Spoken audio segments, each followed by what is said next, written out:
শ্রী শ্রী চৈতন্য চরিতামৃত মধ্যলীলা ঊনবিংশ পরিচ্ছেদ।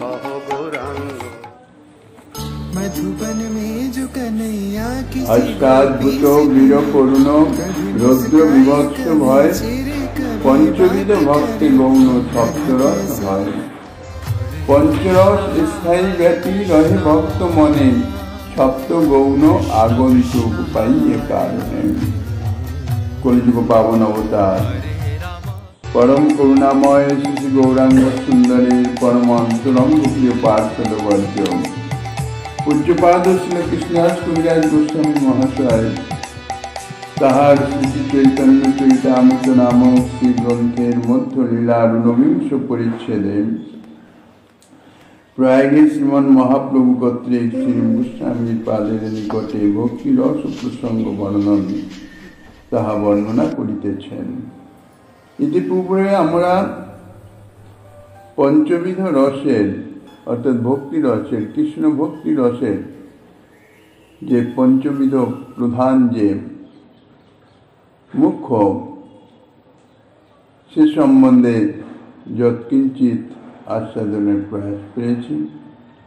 শ্রীমান মহাপ্রভু এখন 7টি যে গৌণ রস আছে সে সম্বন্ধে বলছেন। হাস্য অদ্ভুত বীর ও করুণ রৌদ্র বিভৎস ভয়, এই 7টি হচ্ছে গৌণ রস। স্বয়ং সংকোচময়ী রতি আলম্বনে উৎকর্ষজনিত যে ভাব বিশেষকে প্রকটিত করে তাহাকে গৌণী রতি বলে। হাস্যাদি 7টি গৌণ ভক্তি রস, এই শান্ত দাস্য শোক বাৎসল্য মধুর এই পঞ্চবিধ ভক্তি দেখা যায়, অন্যত্র কোথাও অন্য কোনো ভক্তি নয়। 12টি রসের আশ্রয়ই শান্তাদি পঞ্চবিধ রস, পঞ্চবিধ ভক্ত। হাস্যরস, হাস্যরস কিরকম বলছেন, বাক্য বেশ এবং চেষ্টাদির বিকৃতিবশত চিত্তের প্রকাশকে হাস্য বলে। নয়নের বিকাশ, নাসা ওষ্ঠ কপালের স্পন্দনাদি ইহা হইতেছে এই হাস্যরস প্রকাশের বহিঃচেষ্টা। কৃষ্ণ সম্বন্ধে চেষ্টাজনিত হাস্য স্বয়ং সংকোচময়ী কৃষ্ণরতি কর্তৃক অনুগৃহীত হলে হাস্যরতি বলে কথিত হয়। এই হাস্যরতিকে সযোগ্য বিভাবাদি দ্বারা পরিপুষ্ট হলে হাস্য ভক্তি রসে পরিণত হয়। ইহা হচ্ছে হাস্য রস, ইহা এই পঞ্চবিধ ভক্তের মধ্যেই কখনো কখনো প্রকাশিত হয়। দ্বিতীয় যে গৌণ রস সেটা হচ্ছে অদ্ভুত। অদ্ভুত রসটি কিরকম, অলৌকিক বিষয়াদির দর্শনাদি বশত চিত্তের যে এটা বিস্তৃতি জন্মে তাহাকে বিস্ময় বলে। শ্রীকৃষ্ণ সম্বন্ধনীয় অলৌকিক বিষয়াদি যদি দেখা যায় বা শোনা যায় তাহলে বিস্ময় শ্রীকৃষ্ণ রতি কর্তৃক অনুগৃহীত হয়ে যায় এবং বিস্ময় রতি বলে তখন কথিত হয়। সযোগ্য বিভাবাদি দ্বারা পরিপুষ্ট এবং আস্বাদ্য হলে এই বিস্ময় রতিকে বলা হয় অদ্ভুত ভক্তি রস। এর বহিঃপ্রকাশ হচ্ছে কিরকম, নেত্র বিস্তার, অশ্রু, স্তম্ভ, পুলক ইত্যাদি হচ্ছে এই অদ্ভুত ভক্তি রসের অনুভব। আর আবেগ, হর্ষ, জড়তা প্রভৃতি হচ্ছে সঞ্চারী ভাব। তারপর হচ্ছে বীর। বীর রসটি কিরকম, যাহার ফল সাধুগণের প্রশংসার যোগ্য। সেই যুদ্ধাদি কার্যে স্থিরতর মনের যে আসক্তিকে উৎসাহ বলে। কাল বিলম্বের অসহন, ধৈর্য ত্যাগ, উদ্যম প্রভৃতি ইহার হইতেছে চেষ্টা। এটি শ্রীকৃষ্ণ সম্বন্ধে যখন হয়, শ্রীকৃষ্ণ সম্বন্ধে যুদ্ধাদি কার্যে উৎসাহ, শ্রীকৃষ্ণ রতি কর্তৃক অনুগৃহীত হলে উৎসাহ রতি বলে কথিত হয়। আর ইহাই সযোগ্য বিবাহবাদী দ্বারা পরিপুষ্ট আস্বাদ হলে উৎসাহ রতিকে বীর ভক্তি রস বলে আখ্যা দেওয়া হয়। এর অনুভাব হচ্ছে স্তম্ভাদি সাত্ত্বিক, আর সঞ্চারী ভাব হচ্ছে গর্ব, আবেগ, ধৃতি, ক্রীড়া, মতি, হর্ষ, স্মৃতি প্রভৃতি, এগুলি হচ্ছে সঞ্চারী ভাব। তারপর হচ্ছে করুণ রস। ইষ্ট বিয়োগ আদি দ্বারা চিত্তের যে ক্লেশাতিশয়ে তাকে বলা হয় শোক। আর শ্রীকৃষ্ণ সম্বন্ধনীয় কোন শোক শ্রীকৃষ্ণ রতি কর্তৃক অনুগৃহীত হলে তাহা শোক রতি নামে কথিত হয়। আত্মচিত বিভাবাদী দ্বারা পুষ্ট হলে এই শোক রতিকে করুণ ভক্তিরস বলে। মুখশোষ, বিলাপ, স্রস্ত গাত্রতা, শ্বাস প্রশন, ভূপতন এবং কক্ষতারণাদি ইহার অনুভব। আর সঞ্চারী ভাব হচ্ছে জাড্য, নির্বেদ ইত্যাদি সঞ্চারী ভাব। তারপর হচ্ছে রৌদ্র। প্রতিকূল্যাদি জনিত চিত্ত জ্বলনকে ক্রোধ বলে। কোন প্রতিকূল অবস্থার মুখে পড়লে বা কোন প্রতিকূল অবস্থায় চিত্তে যে একটা জ্বলন শুরু হয়ে যায়, তারই বহিঃপ্রকাশ হচ্ছে ক্রোধ। শ্রীকৃষ্ণ সম্বন্ধী প্রতিকূলাদি জনিত যে ক্রোধ, তাহা শ্রীকৃষ্ণ রতি কর্তৃক অনুগৃহীত হলেই ক্রোধ রতি বলে কথিত হয়ে থাকে। সযোগ্য বিভাবাদী দ্বারা ভক্ত হৃদয়ের পুষ্টি লাভ করলে এই ক্রোধ রতি রৌদ্র ভক্তি রসে পরিণত হয়। এর অনুভব হইতেছে রক্তনেত্রতা, অষ্টদংশন, মৌন অবলম্বন ইত্যাদি হচ্ছে এই রৌদ্র ভক্তি রসের অনুভব। আর স্তম্ভাদি হচ্ছে সাত্ত্বিক ভাব। আর সঞ্চারী ভাব হচ্ছে আবেগ, জড়তা, গর্বাদি, এই সমস্ত হচ্ছে সঞ্চারী ভাব। তারপর হচ্ছে বিভৎস। অনিরুদ্ধ বস্তুর অনুভবজনিত চিত্ত নিমিলনকে যুগুপ্সা বলে। শ্রীকৃষ্ণ রতি কর্তৃক অনুগৃহীত এই যুগুপ্সাকে যুগুপ্সা রতি বলে। আর সযোগ্য বিভাবাদী দ্বারা পরিপুষ্ট যুগুপ্সা রতিকেই বিভৎস ভক্তিরস বলে কথিত হয়। নিষ্টিবন, মুখ বাঁকা করা, ধাবন, কম্প, পুলকাদি ইহার অনুভব। আর গ্লানি, শ্রম, উন্মাদ, মোহ, দৈন্যাদি ইহার সঞ্চারী ভাব। সর্বশেষ হচ্ছে ভয়। পাপ ও ভয়ানক দর্শনাদি দ্বারা চিত্তের যে সাতিশয় চাঞ্চল্য, তাকে বলা হয় ভয়। শ্রীকৃষ্ণ রতি কর্তৃক অনুগৃহীত ভয়কে ভয়রতি বলে। আর সযোগ্য বিভাবাদী দ্বারা পরিপুষ্ট এই ভয়রতি ভয়ানক ভক্তিরস বলে কথিত হয়। মুখশোষ, উচ্ছ্বাস, উদ্ঘূর্ণা, রক্ষাকর্তার অন্বেষণাদি ইত্যাদি হচ্ছে অনুভব। আর অশ্রুভিন্ন সাত্ত্বিক অন্য ভাবগুলি সাত্ত্বিক ভাব। আর ত্রাস, মরণ, আবেগ ইহার দৈন্যাদি সঞ্চারী ভাব। ইহাদের আরো অতি বিস্তৃত বিবরণ ভক্তি রসামৃত সিন্ধু এবং প্রীতি সন্দর্ভে অথবা গোস্বামীপাদের গৌড়ীয় বৈষ্ণব দর্শন গ্রন্থের পঞ্চম খণ্ডে রসতত্ত্ব সম্বন্ধে যেখানে বর্ণিত আছে, সেখানে বিশেষভাবে বর্ণনা করা আছে। তারপর প্রভু বলছেন, সপ্তগৌণ আগন্তুক পাইয়ে কারণে। শান্তাদি পাঁচটি, শান্তদাস, সূক্ষ্ম, বাৎসল্য, মধুর, এই পাঁচটি রস যেমন তত্ত্ব ভক্তের চিত্তকে ব্যাপিয়া সর্বদাই বর্তমান থাকে। যারা শান্ত ভক্ত বা দাস্য ভক্ত, সূক্ষ্ম ভক্ত, বাৎসল্য ভক্ত বা মধুর ভাবের ভক্ত, তাদের চিত্তে এইটি স্থায়ীভাবেই বিদ্যমান থাকে। যে যে ভাবের ভক্ত তার চিত্তে সেই রসটি স্থায়ীভাবে থাকে, তারা চলন বলন হয় না।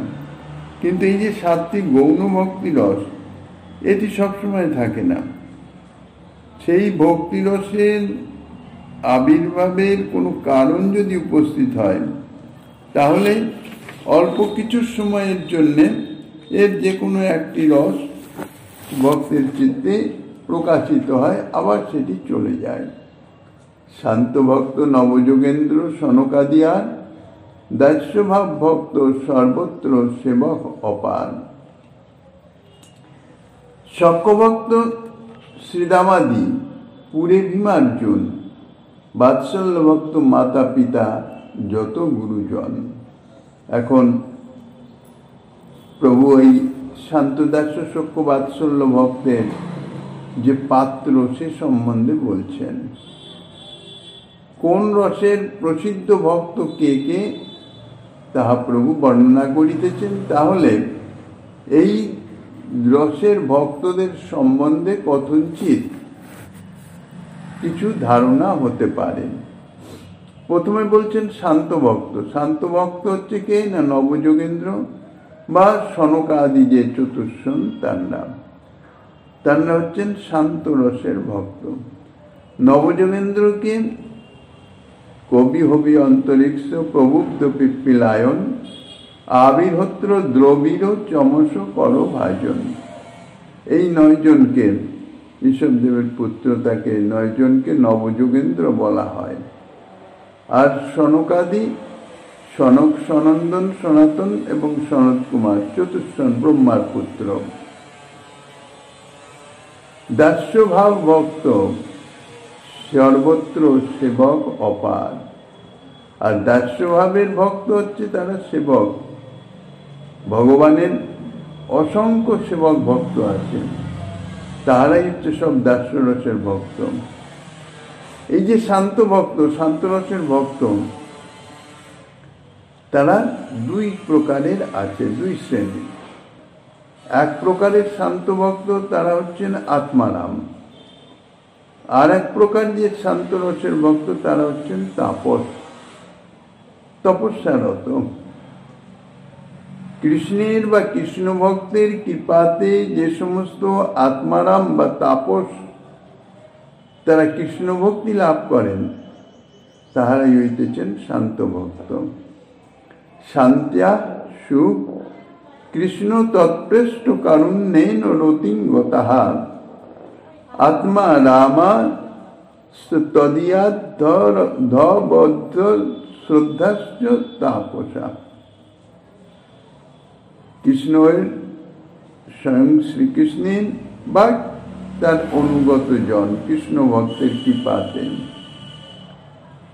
যারা কৃষ্ণ ভক্তি লাভ করেন, এই যে দুজনের দৃষ্টান্ত দিয়েছেন নবযোগেন্দ্র এবং চতুর্শন, এর মধ্যে সনকাদি এই চতুর্শন আত্মারাম শান্ত ভক্ত। আত্মা নামস্তু সনক সনন্দ মুখা মতাহা, ভক্তি ব্যতীত মুক্তি নির্বিঘ্ন হয় না। ইহা ভেবে যাহারা যুক্ত বৈরাগ্য স্বীকার করেন অথচ মুক্তি বাসনা ত্যাগও করেন না, তাহাদিগকে বলা হয় তাপস। মুক্তির ভক্তৈব নির্বিঘ্নেত্যাত্মযুক্ত বিরক্ত তাহা, অনুঞ্জিন্ত মুমুক্ষা এ ভজন্তে তে তু তাপসাহা। তাহলে দেখা যাচ্ছে এই তাপস নবযোগেন্দ্রই, এনারাই তাপস বলে, তাপস শান্ত ভক্ত আর কি। তো যাই হোক, শান্ত ভক্তের 2 রকমের হচ্ছে আত্মারাম এবং তাপস। সে সম্বন্ধে মহাপ্রভু দৃষ্টান্ত দিয়ে বলে দিলেন। এইবার দাস্যভক্ত সম্বন্ধে বলছেন যে সর্বত্রই সেবক অপার। দাস্যভক্তের জন্য কোনো বিশেষ ভক্তের নাম উল্লেখ করলেন না, কেননা দাস্যভক্ত প্রায় সর্বত্রই দেখা যায়। এই দাস্যভক্তকে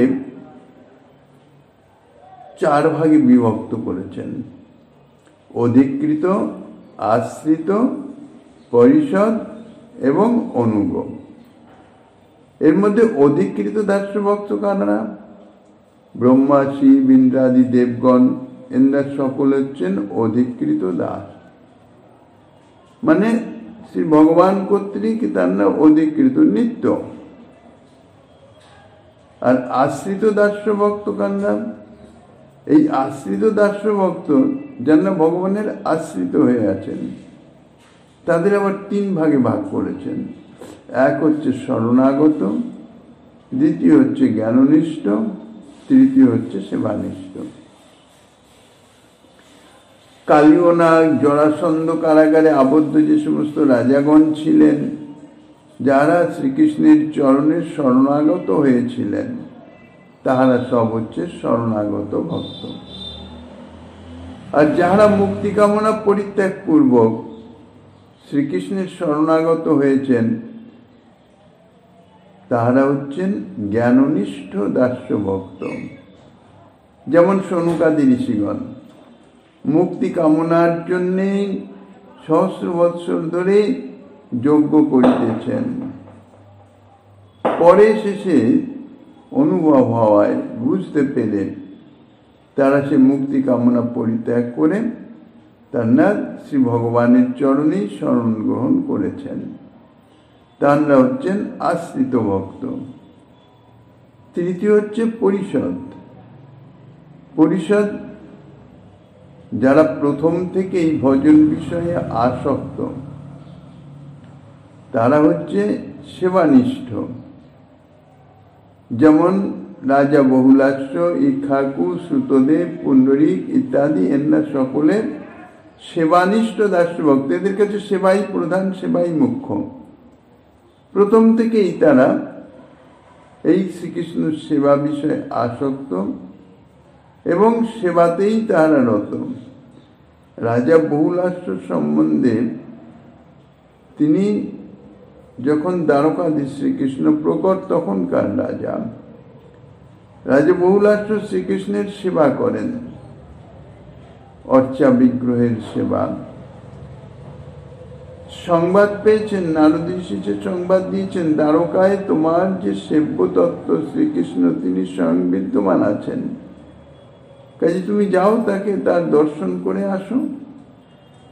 সাক্ষাৎ বিদ্যমান আছেন, তার দর্শন ছেড়ে তুমি এখানে সেবা নিয়ে মগ্ন হয়ে আছো। কিন্তু বহুলাস্য দ্বারকায় শ্রীকৃষ্ণের দর্শনে যান নাই, কেননা সেবানিষ্ঠ ভক্ত। তিনি যদি দ্বারকায় যান তাহলে তার সেবা ছুটে যাবে, কারণ দ্বারকায় যাতায়াত সময় সাপেক্ষ। এই জন্য তিনি যান নাই, যার জন্য শ্রীকৃষ্ণ স্বয়ং দ্বারকা থেকে এসে এনাদের দর্শন দিয়েছেন, একা নয়, মুনি ঋষি ইত্যাদি সকলের সঙ্গে নিয়ে। তাই এরা হচ্ছেন সেবানিষ্ঠ ভক্ত, সেবানিষ্ঠ দাস্য ভক্ত। আর দ্বারকার যে সমস্ত দাস্য ভক্ত আছেন, উদ্ধব, দারুক, সাত্যকী প্রভৃতি, এরা হচ্ছেন পরিষদ বা পার্ষদ দাস্য ভক্ত। মন্ত্রণায় এবং সারথ্যাধিকার্যে নিযুক্ত থাকলেও ইহারা কোনো কোনো সময় পরিচর্যাদিও করে থাকেন। যেমন উদ্ধব, দারুক, সাত্যকী এরা পার্ষদ ভক্ত। এরা কখনো কখনো, দারুক যেমন সারথ্য কার্য করেন, পরিচর্যাদিও করেন। কুরুবংশে রয়েছেন ভীষ্ম, পরীক্ষিত, বিদুর, এরাও সকলে পার্ষদ ভক্ত, নিত্য পার্ষদ এরা। যাহারা সর্বদা প্রভুর সেবা কার্যে আসক্ত চিত্ত, তাহাদিগকে বলা হয় অনুগত জন। এই অনুগদাস ভক্ত আবার 2 শ্রেণীর। এক হচ্ছে পুরস্থ অর্থাৎ দ্বারকস্থ অনুগ, এবং দ্বিতীয় হচ্ছে ব্রজস্থ অর্থাৎ ব্রজতে ব্রজলীলায় ব্রজস্থ অনুগ। পুরস্থ অনুগ কানরা সুযন্ত্র, মন্দন, স্তম্ভ, সুতম্ব এরা হলেন পুরস্থ অনুগ। শ্রীকৃষ্ণের মস্তকে ছত্র ধারণ, চামর ব্যজন করা, তাম্বুল বীটিকা সমর্পণ করা ইত্যাদির দ্বারা এরা শ্রীকৃষ্ণের সেবা করে থাকেন।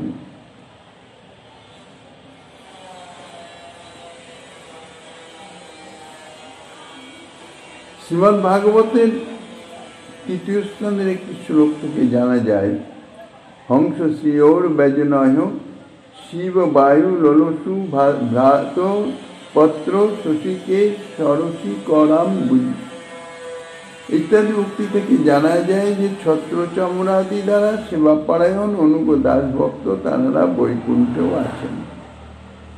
আর স্বরূপাদি চতুর্বিধা মুক্তি দুই রকমের, সুকৈশ্বর্যোত্তরা এবং প্রেম ও সেবোত্তরা। যাহারা প্রেম ও সেবোত্তরা মুক্তি লাভ করেন তাহারাও বৈকুণ্ঠে পরিকরভুক্ত দাস ভক্ত সাধন সিদ্ধ পারিষদ, তাহারাও ভগবৎ সেবা করেন। অবশ্য বৈকুণ্ঠার্থে ঐশ্বর্য বিদ্যমানগত, এই জন্য ঐশ্বর্যের জ্ঞানে তাহাদের সেবা বাসনাটি সম্যক রূপে বিকাশ লাভ করতে পারে না। আর ব্রজস্থ যে তাহারা হইতেছেন রক্ত পত্র পত্রী মধুকণ্ড ইত্যাদি, এরা হলেন ব্রজস্থ অনুগত ভক্ত। শ্রীকৃষ্ণের বস্ত্র পরিষ্কারকরণ, অগুরু আদি দ্বারা শ্রীকৃষ্ণের স্নানীয় জলকে সুবাসিতকরণ, তাম্বুল বিটিকা প্রস্তুতকরণ ইত্যাদি হচ্ছেন এই রক্তপত্রক আদি দাস অনুগ দাস ভক্তের সেবা। ব্রজের শুদ্ধ মাধুর্যাত্মক ভাব বলেন ব্রজস্থ অনুগতগণের শ্রীকৃষ্ণে ভগবতা বুদ্ধি নাই, প্রভু জ্ঞানে সেবা বুদ্ধি মাত্র বিদ্যমান আছে।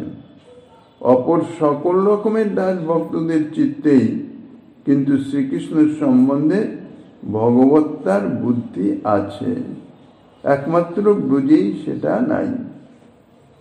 তারপর বলছেন সখ্য ভক্ত শ্রীদাম আদি পুরে ভীমার্জুন, বাৎসল্য ভক্ত মাতা পিতা যত গুরুজন। সখ্য ভক্ত কান্না ব্রজে হচ্ছেন শ্রীদামাদি, আর পুরে মানে দ্বারকা ইত্যাদিতে ভীম অর্জুন ইত্যাদি। ব্রজলীলায় শ্রীরাম সুবল মধুমঙ্গলাদি, আর দ্বারকালীলায় ভীম অর্জুন এরা সকলে সখ্যরসের ভক্ত। ব্রজে শুদ্ধ মাধুর্যময় সখ্য, আর পুরে অর্থাৎ দ্বারকা ইত্যাদিতে ঐশ্বর্য মিশ্রিত সখ্য বিদ্যমান। আর বাৎসল্য ভক্ত মাতা পিতা শ্রীকৃষ্ণের গুরুবর্গ এরা সকলেই বাৎসল্য রসের পাত্র। নন্দ যশোদা আদি শুদ্ধ মাধুর্যময় বাৎসল্য রসের, অর্থাৎ ব্রজের শুদ্ধ মাধুর্যময় বাৎসল্য রস, আর দ্বারকা ইত্যাদি ধামে দেবকী বসুদেব আদি তাঁদের হচ্ছে ঐশ্বর্য মিশ্রিত বাৎসল্য রস। মধুর রস ভক্ত মুখ্য ব্রজে গোপীগণ, মহিষীগণ লক্ষ্মীগণ অসংখ্য গণ। মধুর রস ভক্ত মধুর রসের ব্রজে হচ্ছেন গোপীগণ, আর দ্বারকাতে মহিষীগণ, আর বৈকুণ্ঠ আদি অন্যান্য ভগবত ধামে সেখানে লক্ষ্মীগণ। এরা সকলেই মধুর রসের পাত্র, মধুর রসের ভক্ত। এদের মধ্যে ব্রজগোপীগণই হচ্ছে মধুর রসের মুখ্য ভক্ত, শ্রেষ্ঠ ভক্ত, যেহেতু তাহাদের যে ভক্তি তাহা ঐশ্বর্য জ্ঞানীনা শুদ্ধ মাধুর্যময়ী। আর মহিষীগণ এবং যে লক্ষ্মীগণ তাদের ভক্তি ঐশ্বর্য জ্ঞান ও মিশ্রা। পুনঃকৃষ্ণ রতি হয় দুইত প্রকার, ঐশ্বর্য জ্ঞান মিশ্রা কেবলা ভেদ আর। যে কৃষ্ণ রতি, রতি থেকেই প্রেম ইত্যাদি যে রতির কথা আগে বলা হয়েছে, সেই রতি বলছেন দুই ভাগে বিভক্ত। যে কৃষ্ণ রতির সঙ্গে শ্রীকৃষ্ণের ঐশ্বর্য জ্ঞান বিদ্যমান আছে, অর্থাৎ শ্রীকৃষ্ণ স্বয়ং ভগবান অনন্ত ঐশ্বর্যের অধীশ্বর ইত্যাদি জ্ঞান বিদ্যমান থাকে, মিশ্রিত থাকে, তার নাম হচ্ছে ঐশ্বর্য জ্ঞান মিশ্রা রতি। আর কেবলা রতি যে রতিতে কোনরূপ ঐশ্বর্য জ্ঞানের গন্ধের আভাসও নাই, যাহা শুদ্ধ মাধুর্যময়ী, তার নামই হচ্ছে কেবলা রতি। গোকুলে কেবলারতি ঐশ্বর্য জ্ঞানহীন, পুরীদ্বয়ে বৈকুণ্ঠাদ্যে ঐশ্বর্য প্রবীণ। বলছেন গোকুলে অর্থাৎ ব্রজে, ব্রজে কেবলারতি অর্থাৎ ঐশ্বর্য জ্ঞানের লেশাভাস নাই। যেখানে ঐশ্বর্য জ্ঞানের প্রকাশ আছে সেখানে সেবা সংকুচিত হয়ে যায়, প্রেম সংকুচিত হয়ে যায়। গোকুলে ঐশ্বর্য জ্ঞানের কোনো গন্ধ লেশাভাস নাই, গোকুল অর্থাৎ ব্রজে। আর দ্বারকা এবং মথুরা ধাম যে পুরী, সেখানে ঐশ্বর্য বিদ্যমান আছে, ঐশ্বর্যের প্রাধান্য আছে। সেই সঙ্গে সঙ্গে বৈকুণ্ঠ আদি অনন্ত কোটি বৈকুণ্ঠেও ঐশ্বর্যের প্রাধান্য আছে।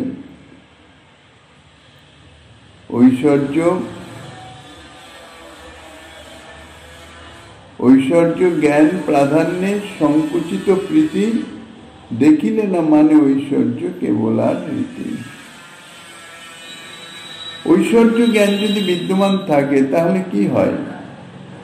প্রেম সংকুচিত হয়ে যায়, কেননা ঐশ্বর্যটি প্রাধান্য লাভ করে। আর যেখানে ঐশ্বর্যের জ্ঞান নাই, শুদ্ধ মাধুর্যের প্রেম অর্থাৎ কেবল আরতি, সেখানে ঐশ্বর্য যদি দেখায় সামনে, তাহলেও ভক্ত শ্রীকৃষ্ণের ঐশ্বর্য বলে মনে করেন না। এই জন্যে কেবলা ভক্তিতে, কেবলারতিতে কখনো প্রীতি সংকুচিত হয় না। নিঃসংকোচ প্রেম সেবা, প্রেম সেবা কোনোভাবে কোনো অবস্থায় কোনো কিছু দিয়ে তাহা বাধিত হয় না। কেবলা প্রীতির উপরে ঐশ্বর্য কোনো প্রভাব বিস্তার করতে পারে না। শান্তদাস্য রস ঐশ্বর্য কাহাও উদ্দীপন, বাৎসল্য সখ্য মধুরে তাহা করে সংকোচন। কোন কোন স্থানে দেখা যায় শান্তরস বা দাস্যরসের ভক্ত যদি শ্রীকৃষ্ণের ঐশ্বর্য দেখেন, তবে তাহাতে শ্রীকৃষ্ণের প্রতি তাহার ভাবের উদ্দীপন হয়ে ওঠে। কিন্তু ঐশ্বর্য দেখলে সখা বা বাৎসল্যবতী যে পারিষদগণ বা মধুর রসের যে সমস্ত ব্রজসুন্দরীগণ, তাদের প্রীতি বিন্দুমাত্র উদ্দীপিত হয় না, বরং ঐশ্বর্য দেখলে তাহাদের প্রীতিটি সংকুচিত হয়ে যায়। এখানে ঐশ্বর্য জ্ঞান মিশ্রারতির কথাই বলা হচ্ছে, ব্রজের কেবলারতির কথা নহে। ব্রজের কেবলারতি কখনো ঐশ্বর্য দেখলেও তারা মানেও না, আর তাদের প্রীতি কখনো সংকুচিত হয়ও না। বসুদেব দেবকীর কৃষ্ণ চরণ বন্দিল, ঐশ্বর্য জ্ঞানে দোহার মনে ভয় হইল। ঐশ্বর্য দেখলে যে বাৎসল্য প্রীতি সংকুচিত হয়ে যায়, তার প্রমাণ বলছেন বসুদেব দেবকী। যখন কংস বধ করল, কংস বধ করে কারাগারে এসে কারাগার থেকে বন্ধন মোচন করে চরণে যখন দণ্ডবত প্রণাম করেছেন শ্রীকৃষ্ণ, শ্রীকৃষ্ণ সম্বন্ধে তো তাদের পুত্র পিতামাতার চরণ বন্ধন করবেই, কিন্তু বসুদেব দেবকী জানেন আমার পুত্র স্বয়ং ভগবান যখন প্রকট হয়েছিলেন চতুর্ভুজধারী, কাজেই তাদের যে প্রীতিটি বাৎসল্য প্রীতি সেটি সংকুচিত হয়ে গেল। কংস কারাগারে জন্মের সময় সেই কৃষ্ণের ঐশ্বর্য দেখেছিলেন, সেটি স্মরণে আসলো, স্মরণে এসে অন্তরে ভয় এসে উপস্থিত হলো। স্বয়ং ভগবান আমার চরণ বন্দনা করছে, আমার অপরাধ হয়ে যাবে। বাৎসল্য প্রীতিটি সংকুচিত হয়ে গেল। দৃষ্টান্ত শ্রীমদ্ ভাগবতে, দেবকী বসুদেবশ্চ বিজ্ঞায় জগদীশ্বর কৃত সংবন্দন পুত্র সজাতে ন সংকিত। দেবকী ও বসুদেব দুই পুত্রকে জগদীশ্বর বলে জানতে পেরেছিলেন, এই জন্য তাহারা বন্ধন করলেও শঙ্কাবশত তাহাদিগকে বুকে টেনে নিতে পারলেন না। পুত্র অর্থাৎ পুত্রদ্বয় শ্রীকৃষ্ণ বলরাম, রোহিণীনন্দন বলরাম এবং বসুদেব পুত্র কৃষ্ণ।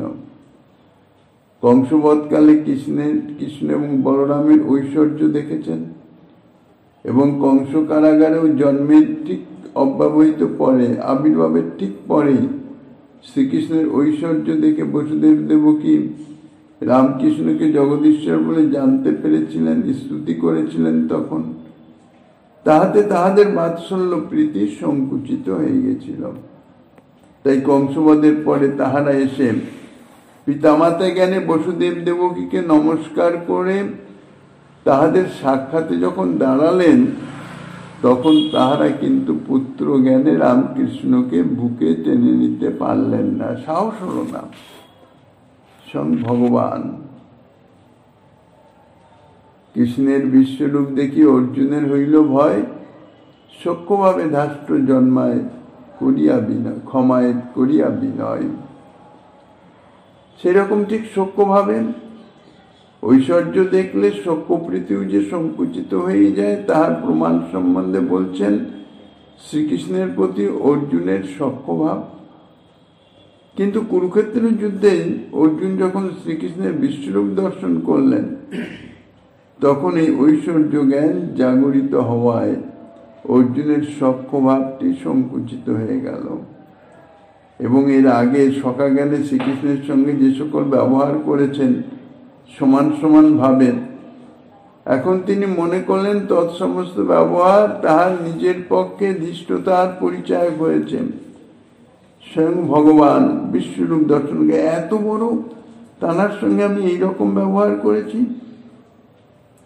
তাই তিনি সেই সমস্ত ধৃষ্টতার জন্য শ্রীকৃষ্ণের নিকট ক্ষমা প্রার্থনা করেছিলেন। শ্রীকৃষ্ণ অর্জুনকে যে বিশ্বরূপ দেখিয়েছিলেন, তাহার অনেক মুখ, অনেক নয়ন, অনেক দিব্য অস্ত্র আবরণ, যা অর্জুন দেখে দেখে বর্ণনা করেছেন, গীতাতে বর্ণিত আছে। দিব্য মাল্য, দিব্য গন্ধানুলেপন ইত্যাদি ছিল।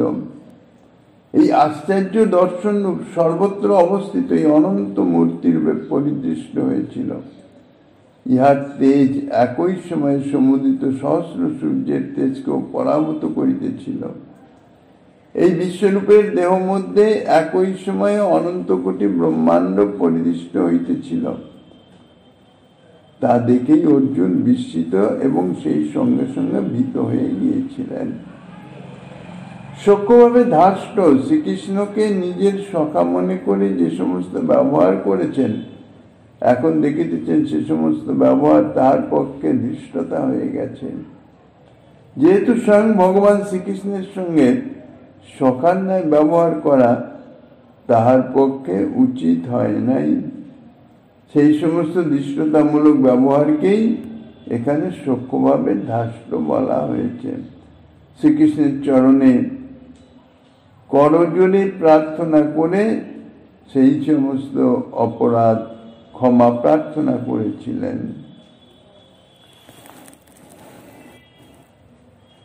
সখেতি মত্তা প্রসবং যদুক্তং, হে কৃষ্ণ হে যাদব হে সখেতি অজানত মহিমানং তবেদং মত্বা তবেদং ময়া প্রমদাত প্রণয়েন বাপি যচ্চা বহসার্থ মসৎকৃত যোশী বিহার সজ্জাসন ভজনেষু একয়ত ব্যাপচ্যুত তৎসমক্ষম তৎখাময়ে তামমাপ্রময়ম।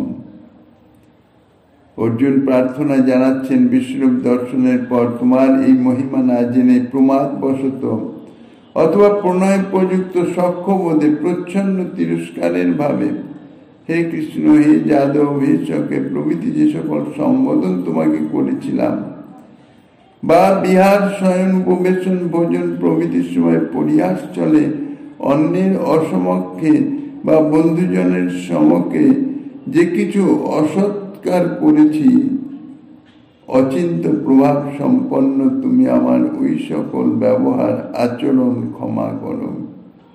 প্রমাদাত অর্থাৎ অনবধানবশত বা অসতর্কতা বশত যে সমস্ত ব্যবহার করেছি তাহা তুমি ক্ষমা করো।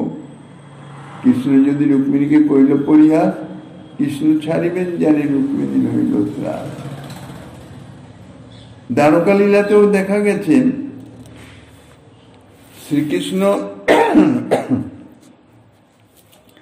রুক্মিণীর মান দেখবার জন্যে পরিহাস করে বলেছিলেন, হে সুন্দরী, তুমি তো রাজকন্যা, সুতরাং কোন রাজপুত্রকে বিবাহ করাই তোমার উচিত ছিল। আমি তো রাজপুত্র নই, তার উপরে দেখো আমি রাজাদের ভয়ে সমুদ্রের মধ্যে বাস করিতেছি, কাজেই আমাকে বিবাহ করা তোমার ভালো হয় নাই। আমি দেহে গেহে উদাসীন, স্ত্রী পুত্র ধনাদিতে আকাঙ্ক্ষা শূন্য, আত্মসুখেই সুখী আমি। সুতরাং আমাকে বিবাহ করে তুমি অদূরদর্শিতার পরিচয় দিয়েছ। রুক্মিণী তো নিজে উপযাচক হয়ে শ্রীকৃষ্ণের নিকট পত্র লিখে শ্রীকৃষ্ণের গলায় বলমালা অর্পণ করেছেন, সেইটাকেই তুলে ধরে শ্রীকৃষ্ণ বলছেন, এটা তুমি ঠিক বুদ্ধিমানের কাজ করো নাই। অতএব তোমার উপযুক্ত কোনো রাজাকে তুমি আবার বিবাহ করতে পারো, আমার কোনো আপত্তি নাই। শ্রীকৃষ্ণের এই উক্তি শুনেই রুক্মিণী দেবীর যে প্রীতি সংকুচিত হয়ে গেল, ভীত হয়ে গেলেন যে পাছে কৃষ্ণ আমাকে ত্যাগ করে যদি। তস্যা সুদুঃখ ভয় শোক বিনষ্ট বুদ্ধের হস্তাৎ স্রতৎ বলয়ত ব্যজনং প্রপাত পপাত দেহস্য বিক্লবধীয় সহসৈব মুচ্ছন লম্ভেন বাত বিয়তা প্রবিকীর্য কেশান। এই কথা শ্রবণ মাত্র রুক্মিণীর কি দশা হলো শ্রীমদ্ ভাগবতে বর্ণনা করেছেন। অত্যন্ত দুঃখ ভয় এবং শোকে হতবুদ্ধি হয়ে গেলেন রুক্মিণী। তার হস্ত শিথিল হয়ে গেল, অর্থাৎ সর্বাঙ্গ যেন অবশ হয়ে গেল। তিনি শ্রীকৃষ্ণকে ব্যজন করিতেছিলেন, হস্ত থেকে সেই ব্যজন অর্থাৎ চামর ভূমিতে পড়ে গেল। তাহার হতজ্ঞান দেহ মূর্ছিত হয়ে আল্লায়িত কেচে বাতাহত কদলীর ন্যায় ভূমিতে পতিত হয়ে গেলেন। পাছে শ্রীকৃষ্ণ যদি আমায় ত্যাগ করে। শ্রীকৃষ্ণ যে ঈশ্বর, এই জ্ঞান রুক্মিণী আদি মহিষী বর্গের ছিল, অর্থাৎ দ্বারকার মহিষী বর্গের। তাই শ্রীকৃষ্ণ যখন বললেন আমি দেহ গেহাদিতে উদাসীন, দেহেও আসক্ত নই, গৃহ ইত্যাদি এতেও আমি আসক্ত নই, আর স্ত্রী পুত্র ধন সম্পদ এ সম্বন্ধে আমার বিন্দুমাত্র কোনো আসক্তিও নাই, কোনো আকাঙ্ক্ষাও নাই। কেননা আমি আত্মারাম আত্মকাম, আত্মসুখেই সুখী। এই সমস্ত যখন বললেন তখন রুক্মিণী দেবী মনে করলেন শ্রীকৃষ্ণ তো সত্য কথাই বলেছেন, কেন তিনি তো স্বয়ং ভগবান, তিনি তো ঈশ্বর। ঈশ্বর বলে স্ত্রী পুত্রাদিতে তো তার কোনরূপ আকাঙ্ক্ষা থাকার সম্ভাবনাই নাই। এটা তো মিথ্যা কথা নয়, বাস্তব কথা। তিনি তো আত্মারাম, স্ত্রী পুত্রাদিতে তার প্রয়োজনই বা কি? তিনি তো নিজেতেই নিজে রমণ করেন, তার রমণের হেতু দ্বিতীয় কারোর তো অপেক্ষা নাই। সুতরাং আমাদের প্রতি তাহার বাস্তবিক কোনো আসক্তিও নাই। তখন তিনি যে কোনো মুহূর্তে তো আমাদের ছেড়ে যেতে পারেন।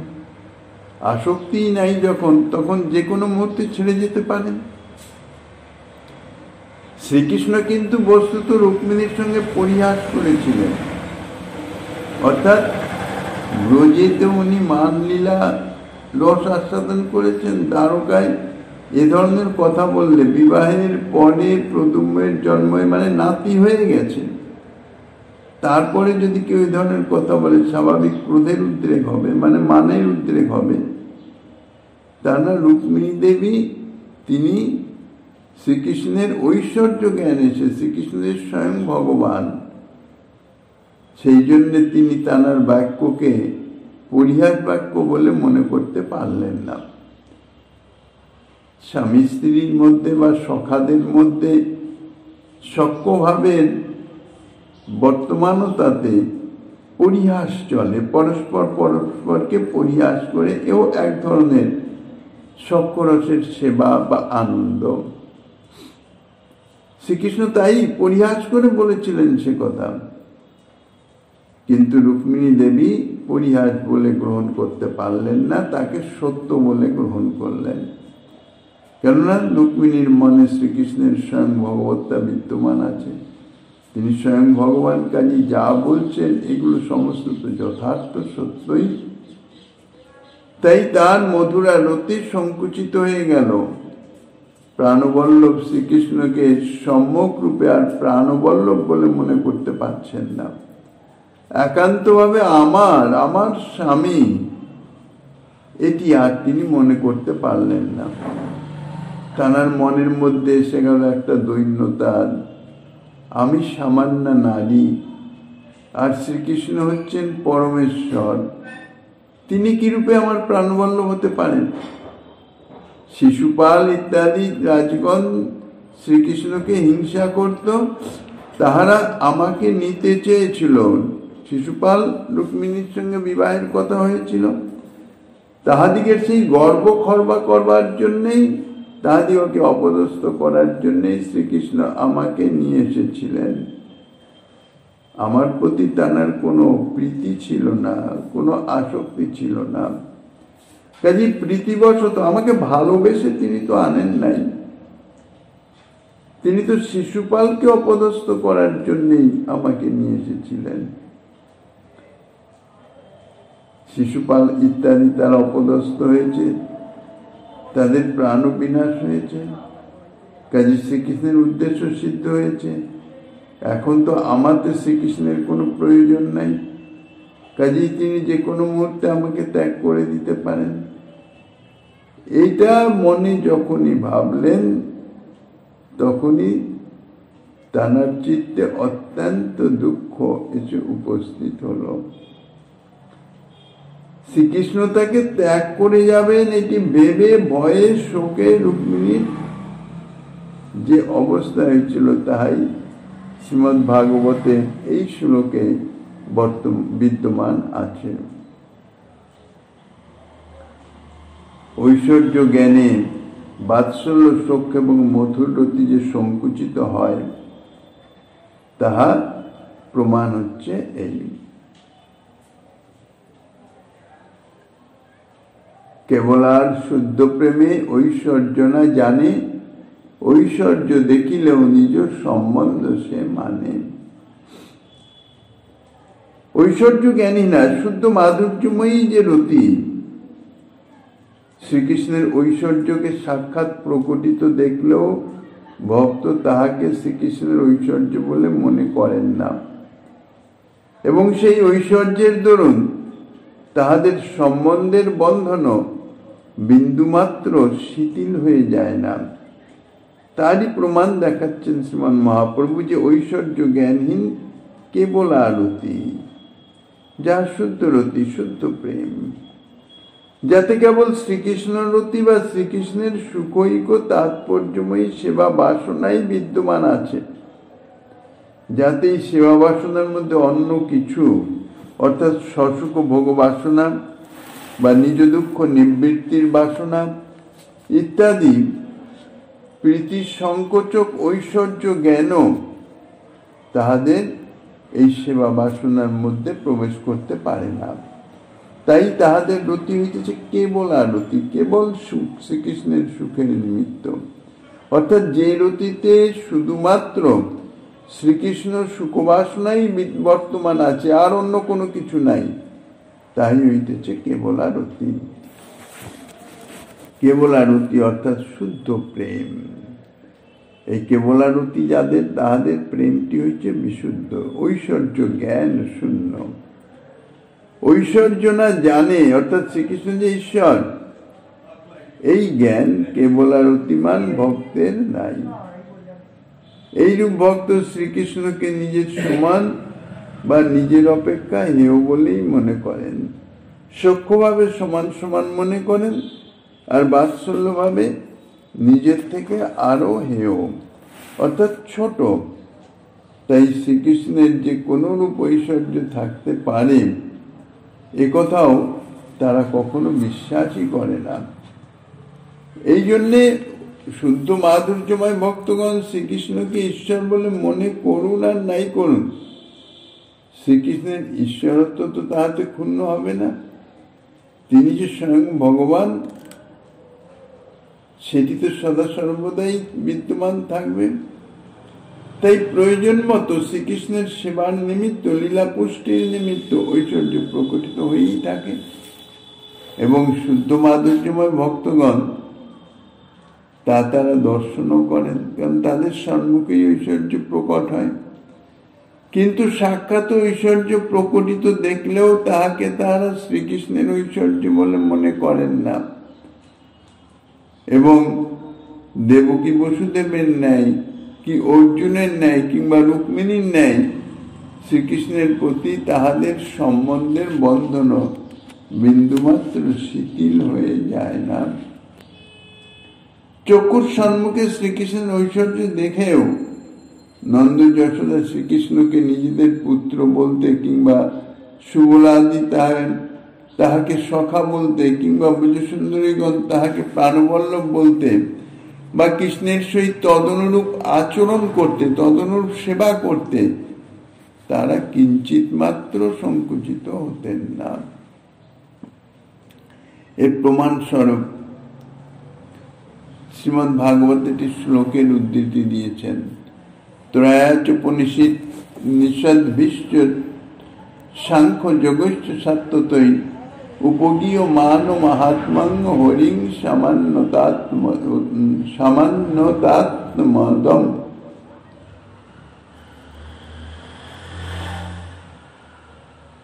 বেদত্রয়ে অর্থাৎ বেদত্রয়ের সংহিতাংশে বা কর্মকাণ্ডে ইন্দ্রাদি দেবতা রূপে, উপনিষদে অর্থাৎ বেদের জ্ঞান কাণ্ডে ব্রহ্মরূপে, শেষর সাংখ্যে অর্থাৎ পুরুষ রূপে, যোগ শাস্ত্রে পরমাত্মা রূপে এবং নারদ পঞ্চরাত্রি সাত্তত শাস্ত্রে ভগবান রূপে যার মহিমা গীত হয়ে থাকে, যশোদা সেই হরিকে স্বীয় গর্ভজাত পুত্র বলে মনে করতে লাগলেন। শ্রীকৃষ্ণের মিতভক্ষণ লীলা বর্ণন প্রসঙ্গে এই শ্লোকটির উদ্ধৃতি আছে। শ্রীকৃষ্ণের মুখে যশোদা সমস্ত ব্রহ্মাণ্ড, সমস্ত তত্ত্বাদি এবং ব্রজমণ্ডলস্থ শ্রীকৃষ্ণকে এবং নিজেকেও দেখলেন। দেখেও শ্রীকৃষ্ণের সমস্ত তত্ত্ব তিনি অবগত হলেন। কিন্তু তৎক্ষণাৎ যশোদার যে গাঢ় বাৎসল্য প্রেম তাহার সেই তত্ত্বজ্ঞানকে ঢেকে দিল এবং বাৎসল্যের প্রতিমূর্তি যশোদা সেই শ্রীকৃষ্ণকে নিজ গর্ভজাত সন্তান বলে দৃঢ়রূপে বুকে চেপে ধরলেন। শ্রীকৃষ্ণের ঐশ্বর্য দেখলো যে বাৎসল্য ভাবের ভক্ত বাৎসল্যরতি সংকুচিত হয় না। এই শ্লোক হচ্ছে তার প্রমাণ। তং মত্যাত্মজ অব্যক্তং মর্ত লিঙ্গ মধক্ষয়ম গোপীকলু খলে দামনা ববত্ত প্রাকৃতং যথা। গোপিকা যশোদা অব্যক্ত মনুষ্যলিঙ্গ অধক্ষজ ভগবান শ্রীকৃষ্ণকে নিজের পুত্র মনে করে প্রাকৃত বালকের মতন লজ্জু দ্বারা উলুখলের সঙ্গে বন্ধন করে রাখলেন। ব্রজের কেবলা বিশুদ্ধ বাৎসল্যলতী প্রতিমূর্তি মাতা যশোমতী ঐশ্বর্য দেখেও যে ভগবত জ্ঞান আসে না, তার প্রীতি সংকুচিত হয় না, নিঃসংকোচ